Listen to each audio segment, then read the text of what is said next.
السلام علیکم ورحمۃ اللہ۔ میں نے پچھلی ویڈیو میں شوہر کے حقوق بیان کیے تھے۔ آئیے اب جائزہ لیں کہ عورت کے خاوند پر کیا حقوق ہیں۔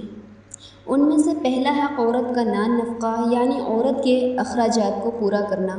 ایک بات ذہن میں رکھ لینا کہ اللہ تعالیٰ نے عورت کے ذمہ اپنا نان نفقہ کمانے کو بوجھ نہیں رکھا۔ عورت اپنے اخراجات کے لیے کمانے کی کوئی ذمہ دار نہیں۔ اگر بیٹی ہے باپ کا فرض ہے کہ وہ اپنی بیٹی کا خرچہ پورا کرے۔ اگر بہن ہے تو بھائی کے ذمے ہے کہ وہ اپنی بہن کا خرچہ پورا کرے۔ اگر بیوی ہے تو خاوند کی ذمہ داری ہے کہ وہ بیوی کا خرچہ پورا کرے۔ اور اگر ماں ہے تو اولاد کا فرض ہے کہ وہ اپنی ماں کا خرچہ پورا کرے۔ بیٹی سے لے کر ماں بننے تک اللہ نے عورت پر اپنی روزی کمانا کبھی بھی فرض نہیں کیا، تو یہ خاوند کی ذمہ داری ہوتی ہے کہ وہ اپنی بیوی کا خرچہ پورا کرے۔ اس نان نفقہ کے متعلق علماء نے مسئلہ لکھا ہے کہ خاوند کو چاہیے کہ اپنی حیثیت کے مطابق بیوی کو ذاتی خرچہ مقرر کرے۔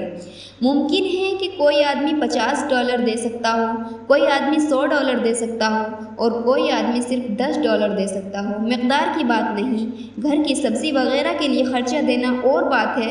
شریعت کہتی ہے کہ وہ تمہاری بیوی ہے، اپنے گھر کو چھوڑ کر تمہارا گھر بسانے یہاں آئی ہے، اب تم اس کو اپنے ذاتی ضروریات کے لیے کچھ پیسے دے دو اور دینے کے بعد تمہیں پوچھنے کی ضرورت نہیں کہ کہاں خرچ کیا۔ اس میں بھی حکمت ہے۔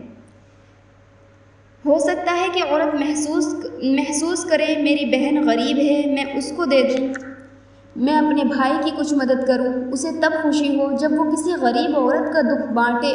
لہٰذا جب ذاتی خرچہ دے دیا تو اب پوچھنے کی ضرورت نہیں، وہ جہاں چاہے خرچ کر سکتی ہے۔ بیوی کے حقوق سے متعلق دوسری بات سنیں۔ فقہاء نے مسئلہ لکھا ہے کہ جب مرد کسی عورت سے نکاح کرے، اس کی ذمہ داری ہے کہ اس عورت کو سر چھپانے کے لیے اپنی حیثیت کے مطابق جگہ بنا دے۔ مثل مشہور ہے اپنا گھونسلہ اپنا، کچا ہو یا پکا، عورت کو کوئی ایسی جگہ پرووائڈ کر دینا جہاں وہ سر چھپائے، یہ خاوند کی ذمہ داری ہے۔ اگر مجبوری ہو، گھر کی سب افراد اکٹھے رہتے ہوں تو اسے کوئی ایک کمرہ ہی دے دیا جائے جہاں وہ اپنی ضروریات کا سامان رکھ سکے۔ یہ نہ ہو کہ بیوی کا بھی وہ کمرہ ہے اور اسی میں ماں باپ کا سامان بھی پڑا ہوا ہے، کسی اور کا سامان بھی پڑا ہوا ہے۔ یہ بات ٹھیک نہیں ہے کہ ہر بندہ مکان نہیں بنا سکتا، ہم جو بنا سکتے ہیں وہ بنا کر دیں، یہ خاوند کے فرائض میں سے ایک فرض ہے۔ تیسری بات، چونکہ خاوند اپنے گھر کے لیے امیر اور سردار ہے، لہٰذا اسے چاہیے کہ اپنی رعایا یعنی اہل خانہ کے ساتھ نرمی کرے۔ اہل خانہ کے ساتھ نرمی کرے گا، اللہ تعالیٰ قیامت کے دن اس سے نرمی فرمائیں گے۔ جو دوسروں کو جلد معاف کرنے والا ہوگا، اللہ تعالیٰ قیامت کے دن اس کو جلدی معاف فرما دیں گے۔ جو دوسروں کے عیبوں کی پردہ پوشی کرنے والا ہوگا، اللہ تعالیٰ قیامت کے دن اس کے عیوب کی پردہ پوشی فرمائیں گے۔ اسلام میں بیوی کا تصور جیون ساتھی کا تصور ہے، ہمدم و ہمراز کا تصور ہے۔ وہ کوئی باندی کا تصور نہیں ہے، وہ اچھے دوست کا تصور ہے۔ قرآن پاک میں جہاں جہاں میاں بیوی کے حقوق کا تذکرہ ہے، وہاں جگہ جگہ فرمایا واتقوا اللہ، اور تم اللہ سے ڈرتے رہنا۔ یہ اس لیے کہ وہ عالم انکم ملقوہ، اور تم جان لینا کہ تم نے اللہ سے ملاقات کرنی ہے۔ اس لیے بعض معاملات ایسے ہوتے ہیں نہ بیوی شرم سے کسی کو بتا سکتی ہے اور نہ خاوند شرم سے کسی کو بتا سکتا ہے، مگر اندر اندر دونوں ایک دوسرے کی دل آزاری کر رہے ہوتے ہیں۔ فرمایا تم اس طرح ایک دوسرے کا دل جلایا کرو گے تو یاد رکھنا کہ تم نے اللہ تعالیٰ سے ملاقات کرنی ہے۔ اگر ایک دوسرے کو سکون نہیں پہنچاؤ گے تو قیامت کے دن اس کو کیسے جواب دے سکو گے؟ ایک بہترین اصول یہ ہے کہ اگر کوئی غلطی یا کوتاہی بیوی سے ہو جائے تو وہ معافی مانگ لے، اور اگر خاوند سے ہو جائے تو وہ معذرت کر لے۔ اپنی غلطی پر معذرت کر لینا عظمت ہوتی ہے۔ مجھے اس موقع پر ایک بات یاد آ گئی۔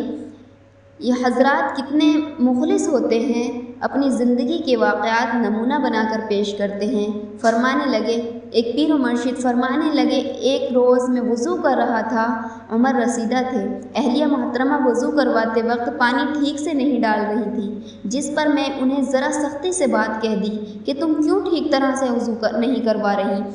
مگر میں اس طرح غصہ کرنے پر وہ خاموش رہی اور جس طرح میں چاہتا تھا ویسے کر دیا۔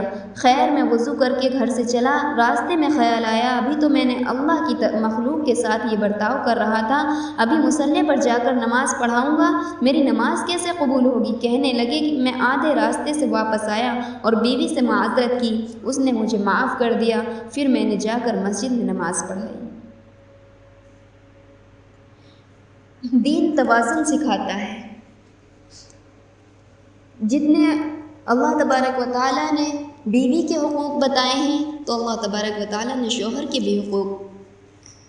کے ذمے بھی کچھ حقوق ہیں، تو اس لیے میاں بیوی کو چاہیے کہ دونوں ایک دوسرے کا خیال رکھیں اور شریعت کے دائرے میں رہ کر زندگی گزاریں، نہ زندگی صرف خوشگوار ہوگی بلکہ آخرت کا بھی سامان بن جائے گا اور ہماری آنے والی نسلوں تک کے لیے ایک سبق ہو جائے گا۔